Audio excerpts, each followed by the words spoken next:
Welcome to this week's episode of Being Human. I'm here with Devin Halliday, and you are the Chief Belonging Architect at Rudiment Solutions. Did I get that right? Yeah, you did get that right. Thank you so much for having me here. It's an honor to be here. Yeah, that's a mouthful, isn't it? Yeah, well, I mean, let's dive in with that. What on earth do we mean by Chief Belonging Architect? So when you're the founder, I guess you can create all sorts of creative titles for everybody in the organization. But ultimately, that was one that was given to me a while ago, very informally, in a different role that I was in, where ultimately, as a leader of people in a technology and sales space, I had a track record and a history of developing teams where nobody wanted to leave, everybody wanted to stay, and they were producing amazing results. And somebody just, flippantly referred to me as the chief belonging architect because I create this sense of belongingness where people really want to stay within my sphere of the organization. So I ran with it when it came time to run my own business.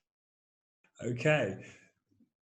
Okay, so and I suppose there are lots of ingredients in whatever belonging is, whatever exists to have belonging happen. So what were some of the things you discovered about what it takes to have teams have a sense of belonging? So ultimately for me, uh, and this shows up in my book, Belonging Factor. It really boiled down to understanding that there are 5 characteristics that I either was inherently doing or learned from others very deliberately that truly made that impact in developing a sense of belonging. And so just for context, I think it's important to maybe talk about what the idea of belongingness is on a workplace team. And that's the idea where there is trust in your leadership and in your peers. There is a environment where failing is okay because innovation is allowed, where constructive dissent is welcomed because we don't want to operate necessarily in an echo chamber and have everybody agree to row the boat, you know, upriver the entire way when we could easily have a different solution.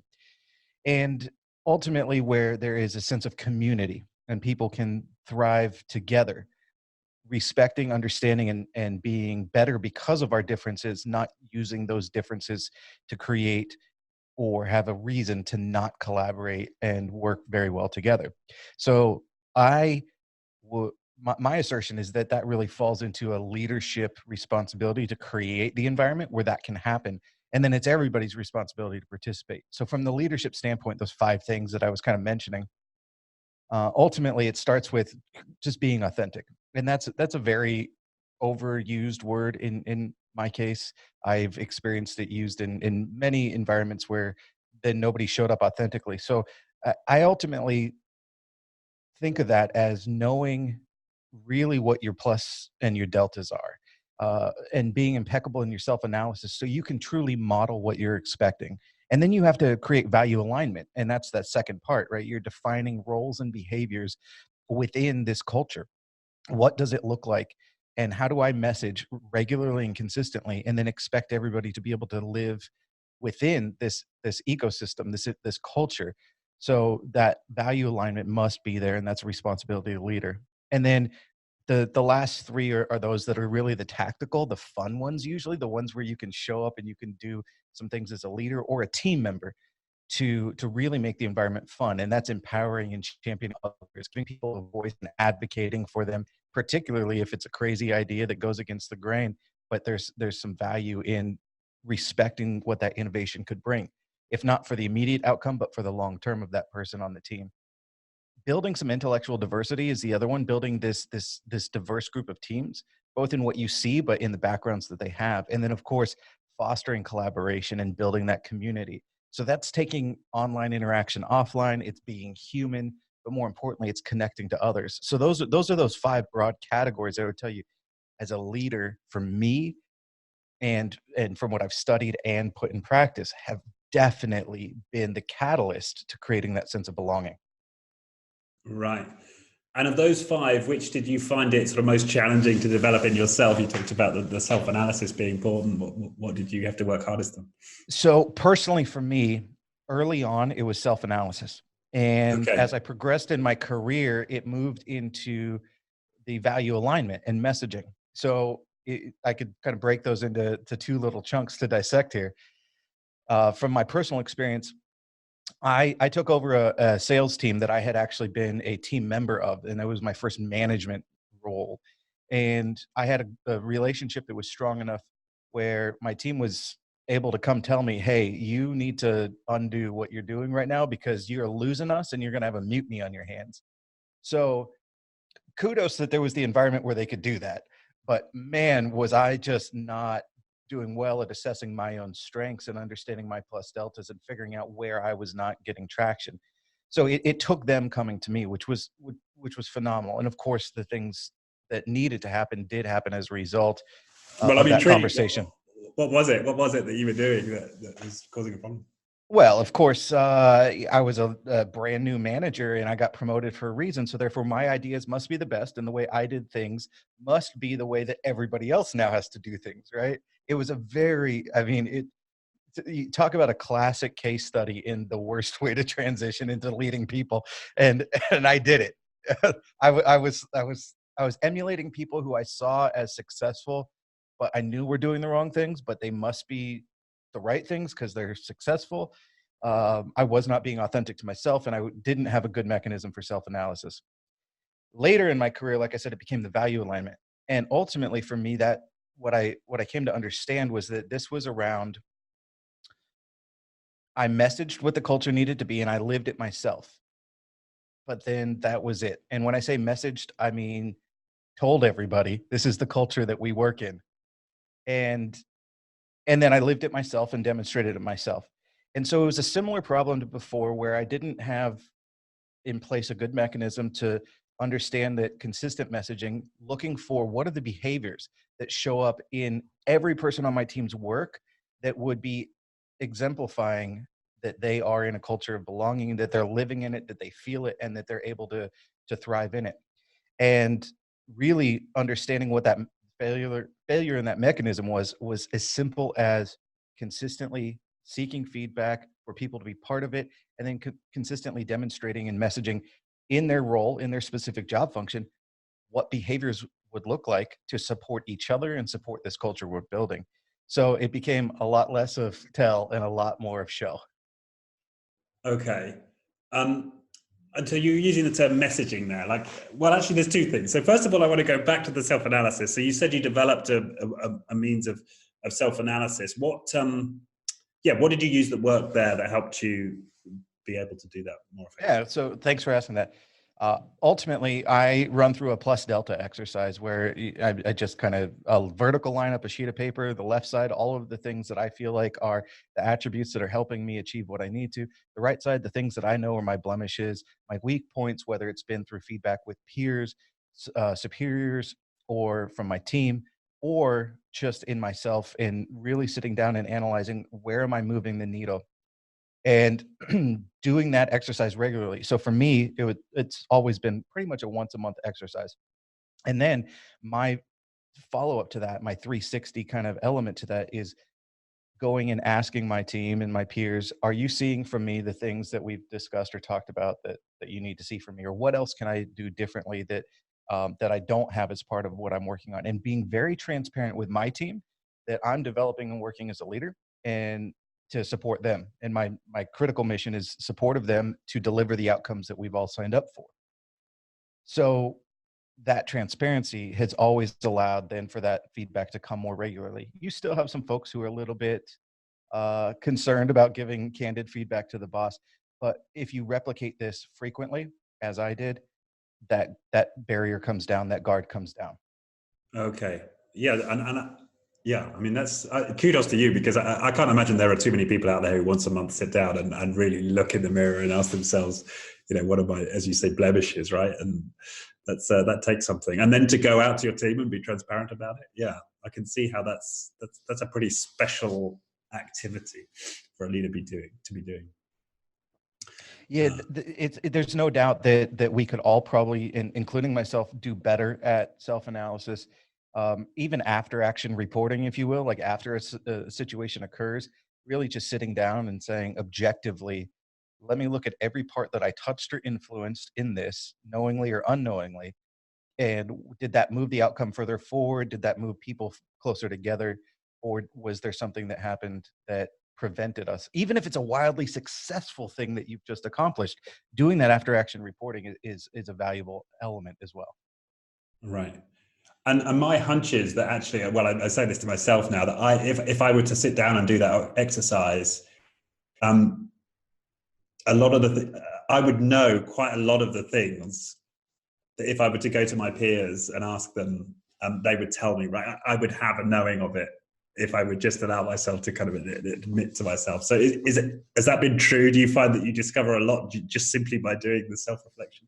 Yeah, absolutely. It does happen consistently where I'll get something that wasn't on my radar or list, but it's not as frequently. More frequently is any feedback I get lines up with what I did. Now we're all our worst critics typically, right? We are much more critical of ourselves than others are. However, for whatever reason, when it comes down to actually putting a deliberate action in place to not just be critical of ourselves, but to take the next step and take action on it, that's the part where once you kind of make it public, once you're transparent with your team, you put some accountability on yourself, haven't you? You've put yourself in a position where now you're opening up the channel of feedback. You have to do something with it. So it's as much an accountability mechanism as anything else. Mm. Yeah, and in terms of soliciting feedback from others, it reminds me actually of an interview I watched with Elon Musk, who said whenever he was asking somebody about the product, he was not at all interested in their praise for the product. He just wanted to know, tell me what the issue with this is. Don't flatter me here. Tell me what the problems are, and that kind of resonated. Having that courage to just say, no, I want what I can. Yeah, not to be too topical here, but it's quite a bit different than what some of the, I know, international media has shown of our U.S. president's cabinet meetings, where there's a praise session where every cabinet member goes around the table telling our president how amazing he is at his job.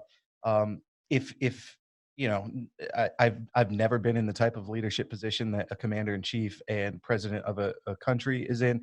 However, I could only imagine that one of the most important things that I could get would be feedback, candid and unfiltered, about where I can continue to improve and make the jobs of those who are on my cabinet or on my team going out and doing the work easier to do, or remove barriers and obstacles for them. So, yeah, to your point about Elon, yeah, don't tell me everything that's great about it. I appreciate that, but tell me everything that needs fixed. Mm-hmm. And that's a big part of that authenticity, right? That's a big part of that showing up and really being human part of it that makes such a huge difference when you're leading people. Because at the end of the day, outcomes are a result of the people involved much more than they are the processes to get there. Right. And then the second thing you then talked about value alignment, and then this idea of messaging. Yeah, tell me what you mean by messaging.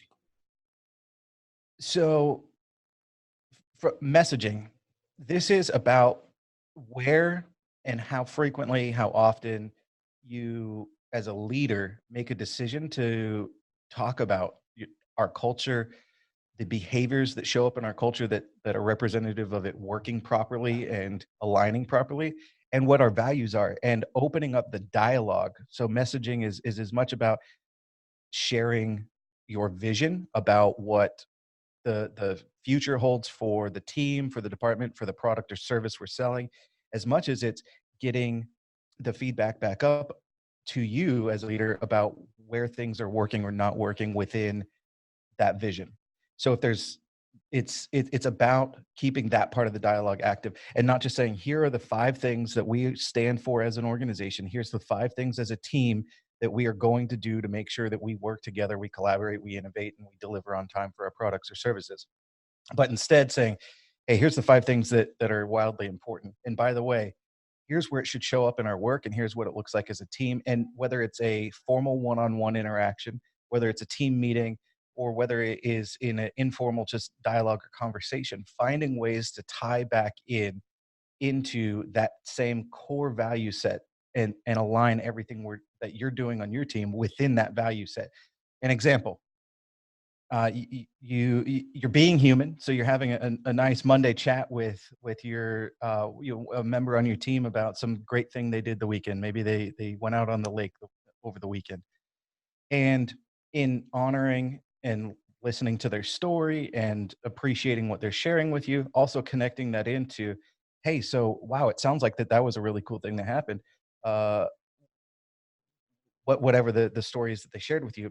Um, how do you think that that would show up or look within our team if we were able to do something like that together as a team on X project, and then get them to start to think about the way that they're living their life and how that applies into their work and how it applies into the value set you have. Eliminate this barrier of work life, eliminate this barrier of I'm a different person when I'm here, and just show up as you, as a human, as a person, and do what's necessary for the situation you're in. So that's a maybe a very basic, very simple example, but it's one that doesn't, the dot doesn't always connect. And oftentimes I've found leaders will take that personal story and say, come on, you're at work now, let's get to work. Or hey, save it for the water cooler. And I believe that that's a tremendous opportunity to bring everything into the fold without being in any way disinterested in the story they're sharing, but instead having that be who they are, part of how they show up at work. Right, right.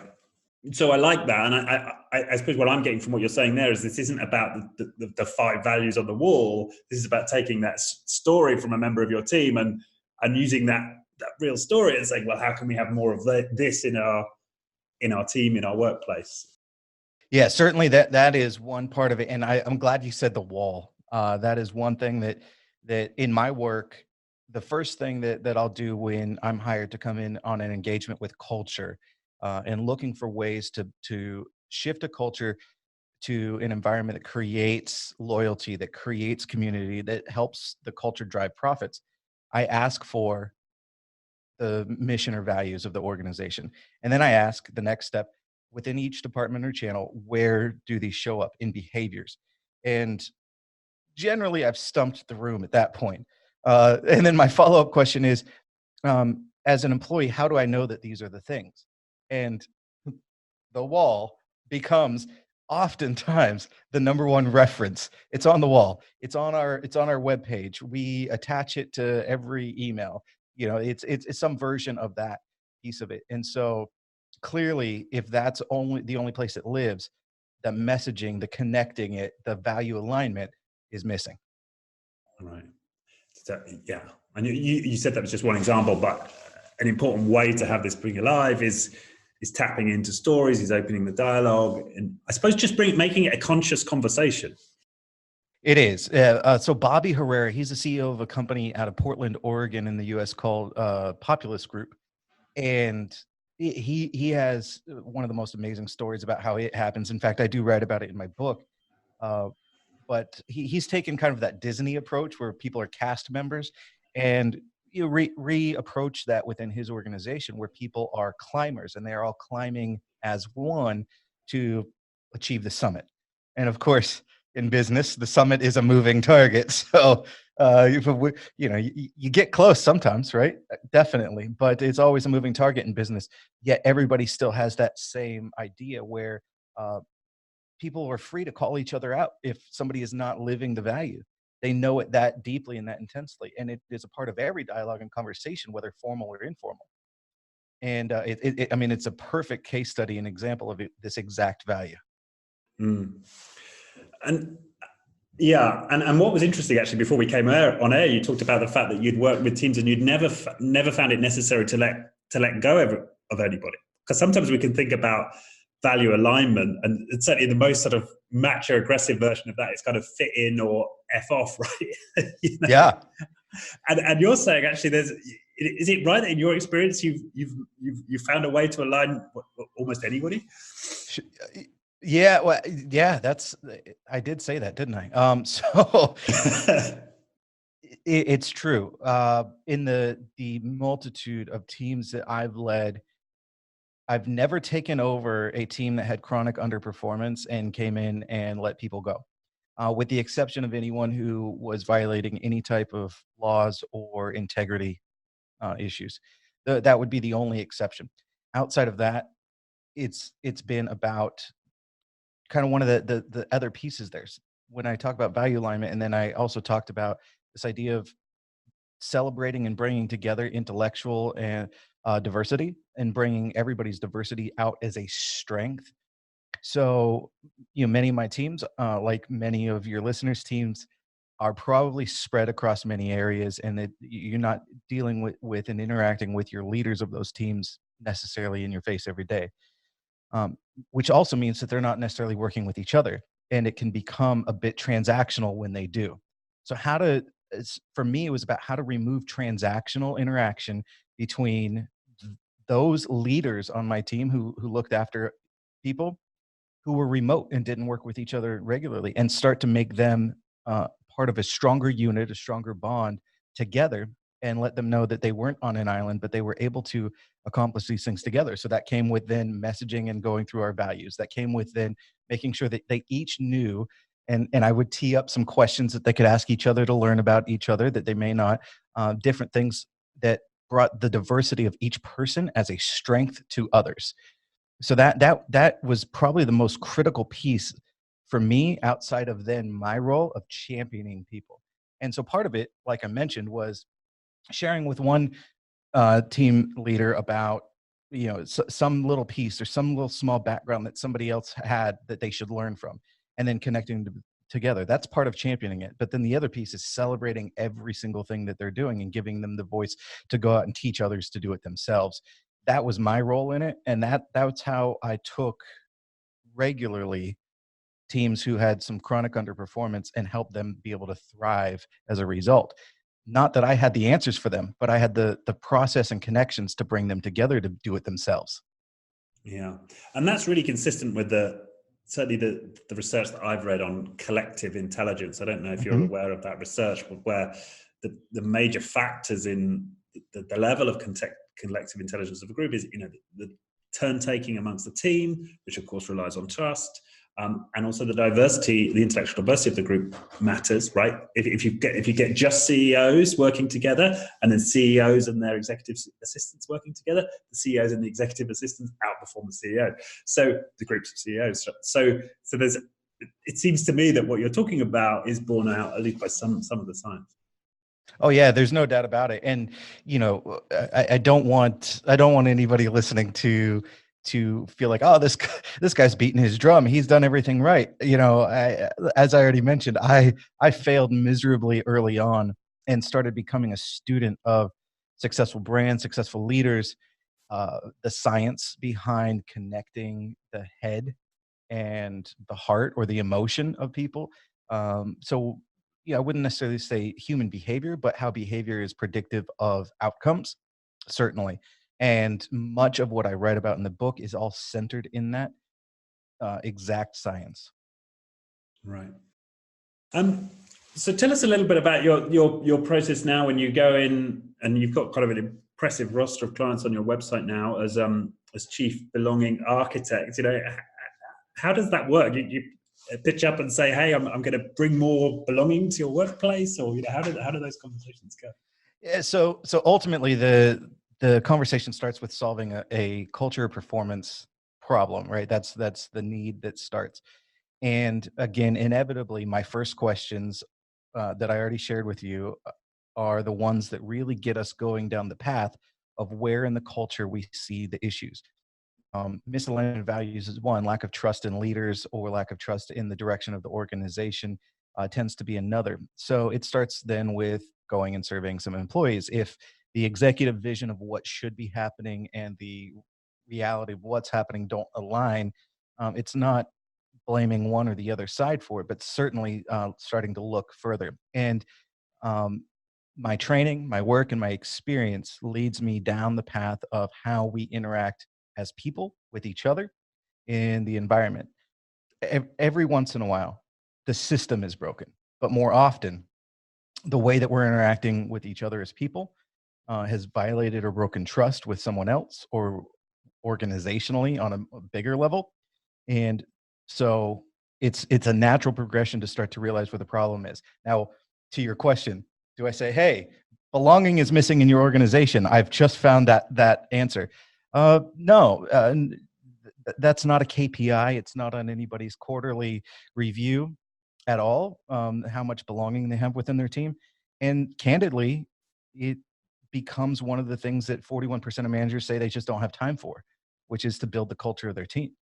And so that's where then I start to work on how the culture defines the outcome and where profits are driven from.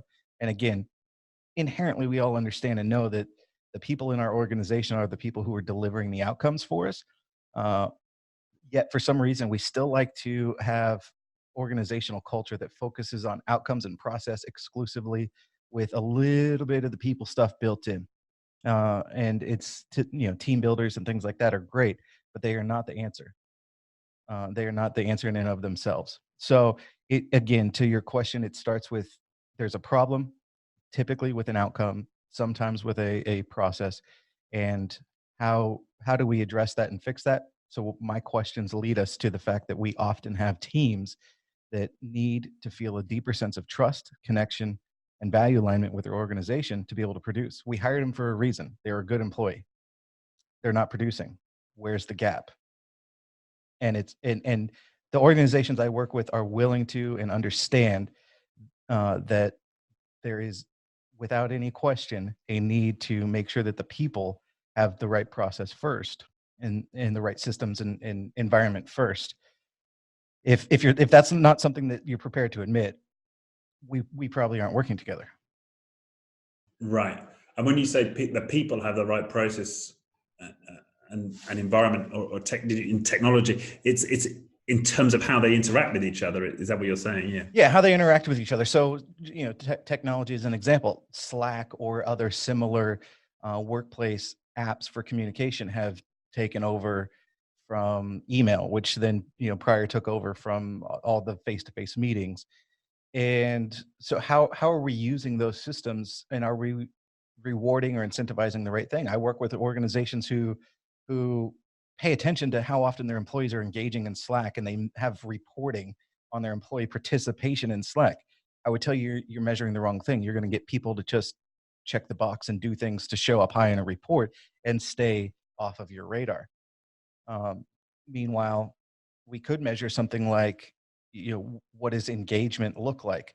Um, and we don't measure that engagement through just purely the online or the technology involvement in it. Um, we can communicate faster. We can communicate more frequently.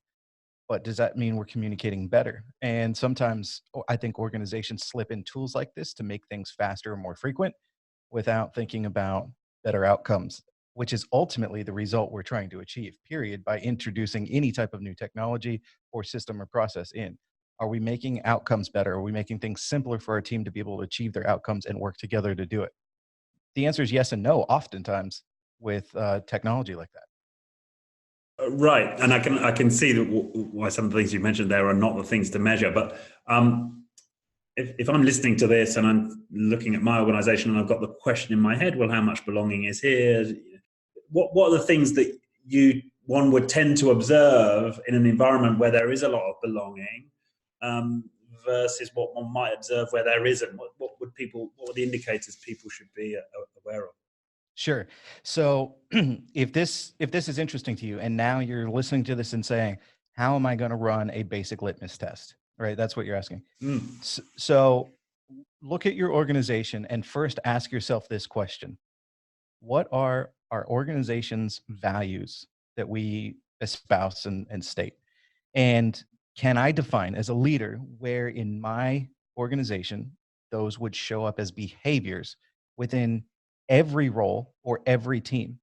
So, for example, you have a project manager, and that project manager, it has 6 people that they work with, and 4 other project managers that they have to interface with over the course of their project.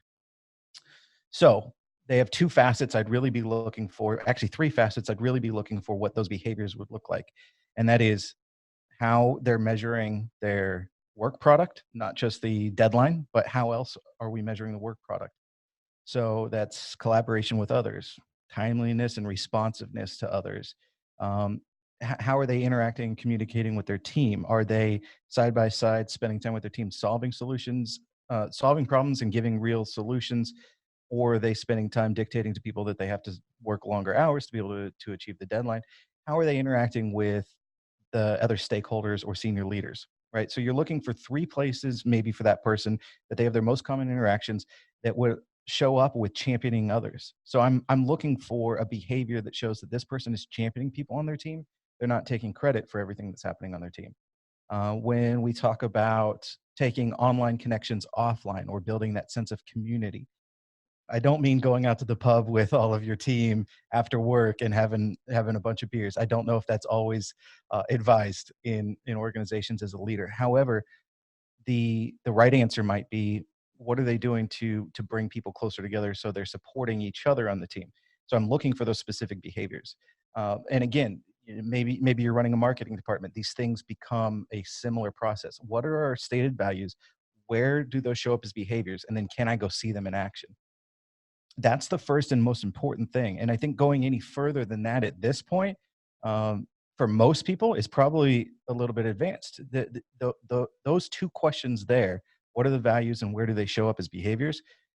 For most organizations and most leaders, creates a lot of homework Right. right off the bat. It does. It creates a lot of Yeah. homework because the reality is it because it's not on a quarterly review or KPI sheet. It simply isn't an activity that we spend a lot of time doing. And if as a senior leader, this was a quarterly activity that you yourself undertook, didn't delegate to somebody else in your organization, but you yourself undertook, you would be pleasantly surprised with the information that you gather each quarter, successfully or successively. You would find that you're starting to, assuming you take action on these things, that you're starting to see in the course of 2 quarters a monumental shift in the culture of your organization. Because for you as the leader, taking the action, demonstrating it, spending the time with your teams on it, not dictating it, but following those guidelines that I shared on those 5 characteristics, your team will respond in kind, and you will see that happen. So that's ultimately the first and most important step. And of course, bring in somebody who maybe can offer an objective outside view, if as well. If you're having a hard time seeing what those challenges might be, or defining what those are, is to bring in somebody who has a fresh perspective and doesn't look at your same four walls or faces every day. Right. Right. So it sounds to me like simply starting the journey of that inquiry in itself is going to unlock a lot of change or a lot of benefit in the organization. Those two questions are a jumping off point that most are not prepared. Now, by the way, if you're listening and you're like, hey, I'm good. I know what our values are. I know where they show up as behaviors. I'm already this step ahead. Then the next step is really looking at what are the voices that your team leaders have, that the people in your organization have, to help shift whatever priorities need to happen in your culture to grow it to that next level. We may have a great vision and values. We may show up and live it, but like anything else in business, it has to evolve over time to continue to be successful. Bobby Herrera, who I mentioned at Populous Group, they've had three versions of their culture in a 15-year, 20-year organization, and three different versions of it, and it's all been based on the feedback that others have championed up to senior leaders. So that would be the next step, is where those voices were helping you shift what your culture is going to look like as you stay ahead of all of your competitors who just aren't there yet. Right. And this is a this is quite a different take on what a lot of people think of value change or culture change, should I say. People start to think about structures and role definitions and you're going right back to basics, values, behaviors, observing, getting Yes. into dialogue, and then thinking about what's the next sort of set of behaviors that are going to take us to the next level. Yeah, there is a ton of science behind what you just mentioned with culture change, and a lot of value in it. But when we talk about creating this idea of belongingness, that is outside of much of the scope of how many of those processes work. But certainly, one of the 5 characteristics of creating that belonging factor is the value alignment and making sure that you have roles and responsibilities or behaviors clearly defined. So certainly structure is a part of it. This is not, Wild West willy-nilly, just having a lot of dialogue and feeling kumbaya about ourselves.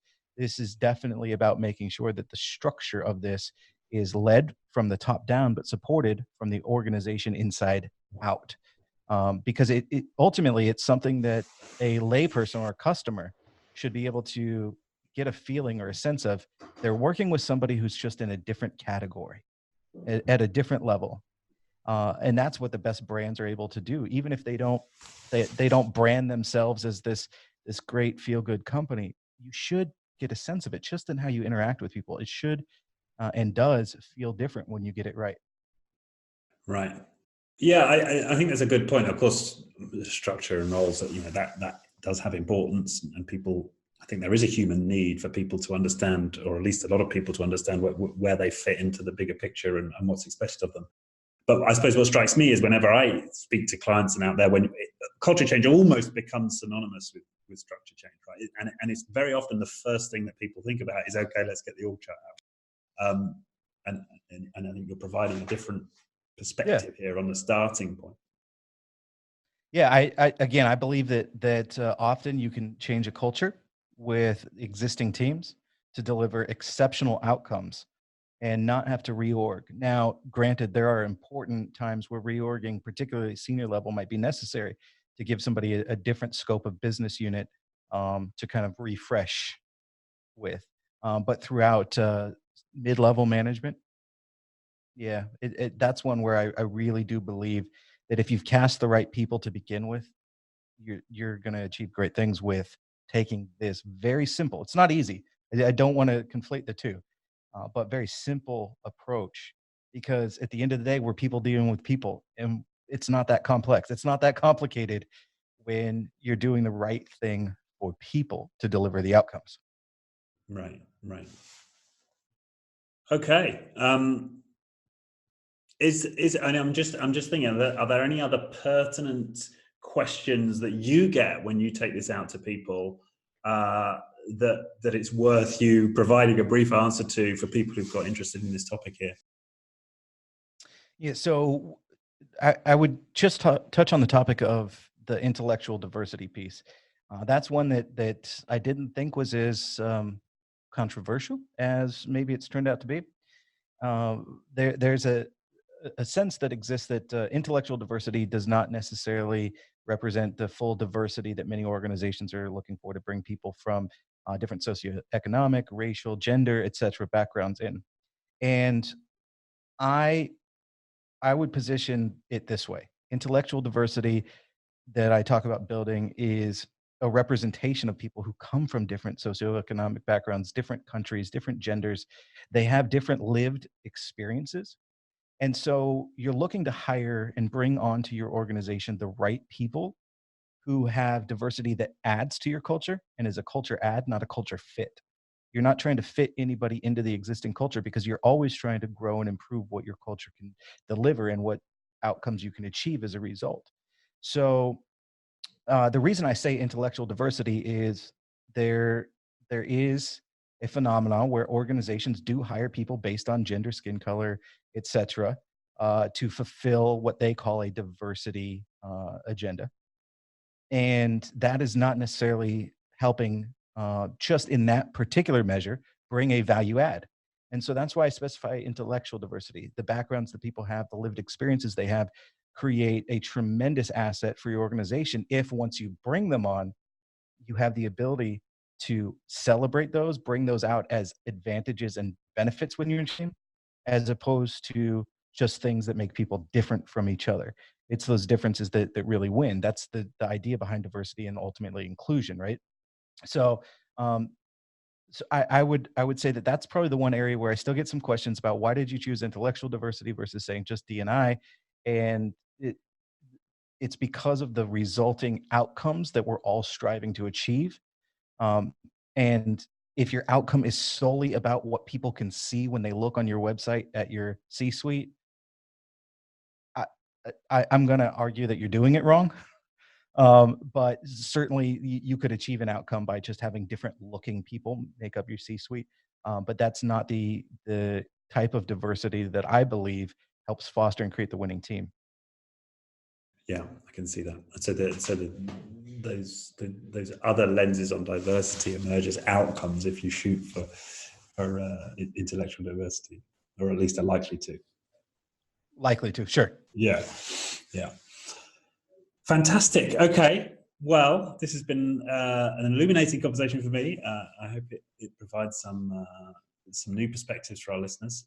And so the book is Belonging. Or tell us the book, whether they can get it, and yeah, sure, when it's coming out. So the book Belonging. You're gonna have to do some edit. The book Belonging Factor: How Great Brands and Great Leaders Inspire Loyalty, Build Community, and Grow Profits. Long mouthful there, but it does encompass those things. It really dives into the practical application of those 5 characteristics I talked about. It is pre-sale now, September 9. Let's see, September 9 officially launches. It's available on Amazon worldwide, and we're working on some more international rights for bookstores, so you should be able to pick it up in local bookstores. But go to Amazon, you'll find it there. And you can also visit book.belongingfactor.com. There's amazing digital toolkit of free tools available to help take the principles in the book and put them into action in your organization.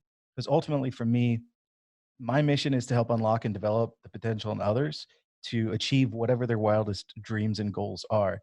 So the toolkit is really the companion that's free for everybody to take the principles and put them in action, no matter the size or challenge you have in your organization. Awesome. And physically, right, if you're in the US, that you've got an event, is that right? Yeah. So if you're here in the US and you'd like to come, we have big launch party happening. It's in Pittsburgh, Pennsylvania, and that is September 19th. So you can visit book.belongingfactor.com and get the additional information if you'd like to attend that free event, open to the public. Would love to see as many people there as possible and share all of the wonderful messages behind belonging, but also to learn from everybody who's there. Fantastic. All right, and we'll put all the links for that in the show description. Hey, so one more thing.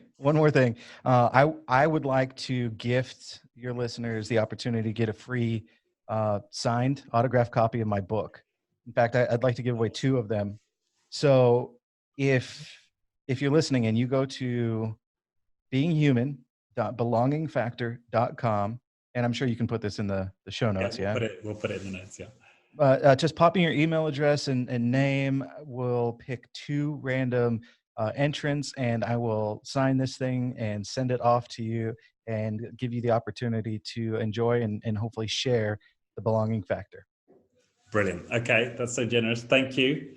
And we'll definitely put that link in the notes. All right. Thanks, Devin. All right. Cheers. See you. Bye.